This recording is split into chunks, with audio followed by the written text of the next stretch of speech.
On a déjà parlé de ce genre de match la fois dernière. 7 buts à 1 et aujourd'hui encore, on retorque avec un 5-0. Bravo, bravo. J'ai même pitché des supporters de Valence. Vraiment, c'était pas facile. Les mecs, avant même la fin de la première période, sont fouillés déjà du stade.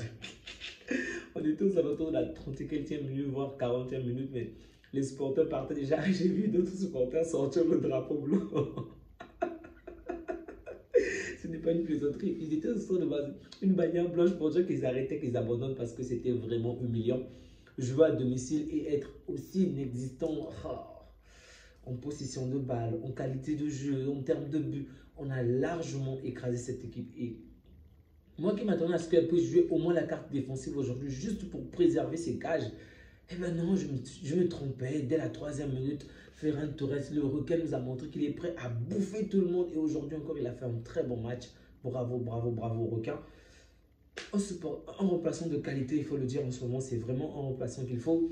Et malgré qu'il a été titularisé, il a fait un très bon travail. Vraiment, il mérite largement cette place de meilleur joueur du match, en tout cas par rapport à ses buts, même si d'autres joueurs peuvent être cités comme Pedri, comme Fermin Lopez de temps en temps, et même Yamal. Mais bon, c'est évident qu'on peut donner qu'à son nom m'échappe même. C'est difficile de le voir être aussi bon en fait, le requin. Vraiment, il a été très bon aujourd'hui. Félicitations à Ferran, très très bon. Il a joué contre l'équipe qu'il a formée, l'équipe avec laquelle il avait gagné cette coupe-là, cette même coupe en 2019. Mais aujourd'hui, il a été méchant. Il les a bouffés, il les a dévorés. Bravo. Flick est un homme méchant. Flick savait que le mec va jouer contre son équipe, il va se donner à fond. Et c'est aujourd'hui qu'il l'a mis.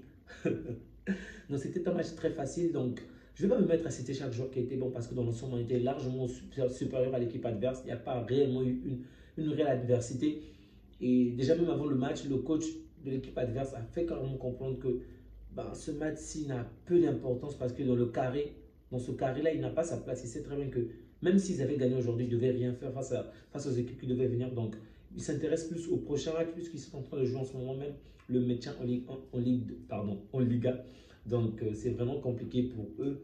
C'est triste de voir Valence être aujourd'hui de cette manière-là, jouer de cette manière-là, être à ce niveau alors que Valence était autrefois un grand club, un très grand club. C'est ça la vie. Hein. Il y a des cycles. Aujourd'hui, Valence est en train de passer un très très mauvais cycle. Ok. J'espère pour eux qu'ils vont revenir plus fort, qu'ils vont être meilleurs. Vraiment, lorsque je vois les équipes comme Valence galérer pour se maintenir en Ligue 1, ça m'énerve parce qu'il y a des rétafés. Il y a des équipes qui ne méritent même pas leur place en Ligue 1, mais qui sont en Liga, qui sont toujours là, qui se maintiennent. Et des bonnes équipes comme ça, comme Valence, malheureusement, vont peut-être potentiellement nous quitter pour les prochaines saisons. Donc, un match vraiment maîtrisé. Rafinha a été bon, 2 fois passeur.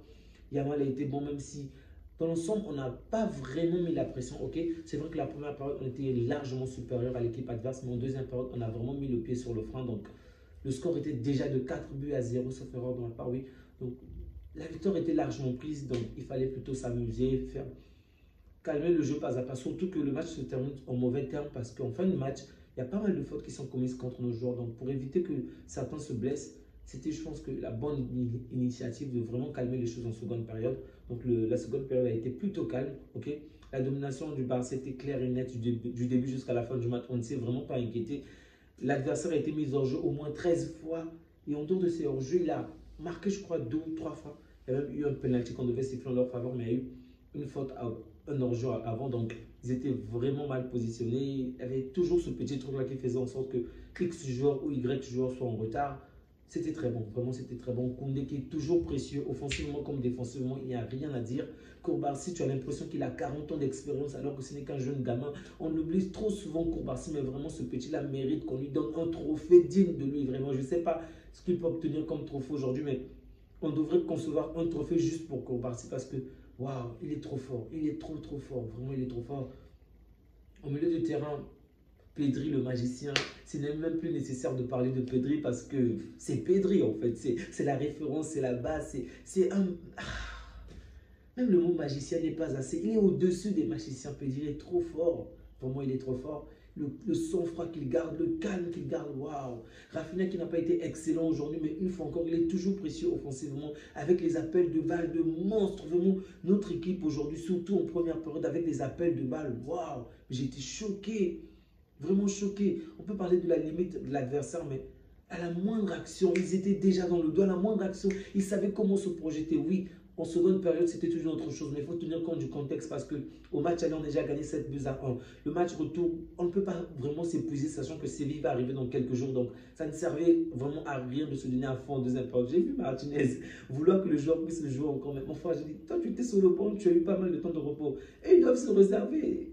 Il voulait que les joueurs aillent de l'avant, que les joueurs puissent créer des opportunités. Mais ce n'était plus le moment en tout cas. Si c'était en première période encore, je pouvais le comprendre, mais en deuxième période, c'était vraiment plus nécessaire. Et Martinez encore qui revient, une fois encore, il est précis avec des bonnes passes. Wow. Araujo, tu vas bientôt serrer le banc. Sincèrement, tu vas serrer le banc si Martinez revient en forme. Donc, là, on a gagné. On va certainement affronter soit le Real Sociedad ou l'Atlético. À vrai dire, je ne veux pas vraiment que l'on affronte le Real ou l'Atlético. J'aimerais vraiment assister à un grand derby entre le Real et l'Atlético. Ne me demandez pas pourquoi. Déjà parce que les deux équipes vont s'épuiser, les deux équipes vont vraiment, comment dirais-je, se donner à fond. Un match aller-retour, tu vois. Vous comprenez, donc ça sera épuisant pour eux et ils vont certainement perdre les plumes en Ligue 1, en Liga. Je ne sais pas pourquoi j'ai la Ligue 1 dans ma tête. Ils vont certainement perdre des plumes en Liga et ça pourrait être que bénéfique pour nous. Donc je ne veux vraiment pas qu'on affronte le Real. Il ne s'agit même pas du niveau parce qu'en termes de niveau en ce moment, on est supérieur aux équipes, même si cela n'empêche que l'on pourrait toujours perdre contre ces équipes-là. Mais et la Real Sociedad est quand même une équipe piège pour nous. Mais je pense qu'on a largement plus les moyens de battre la Real Sociedad que les deux autres équipes qui du jour au lendemain peuvent complètement changer de phase sans oublier que ça pourrait être négatif pour nous par rapport au championnat. Donc j'espère que le premier du championnat et le deuxième du championnat actuel vont s'affronter et vont vraiment s'éclater jusqu'à ce qu'on puisse facilement reprendre les points au niveau du championnat.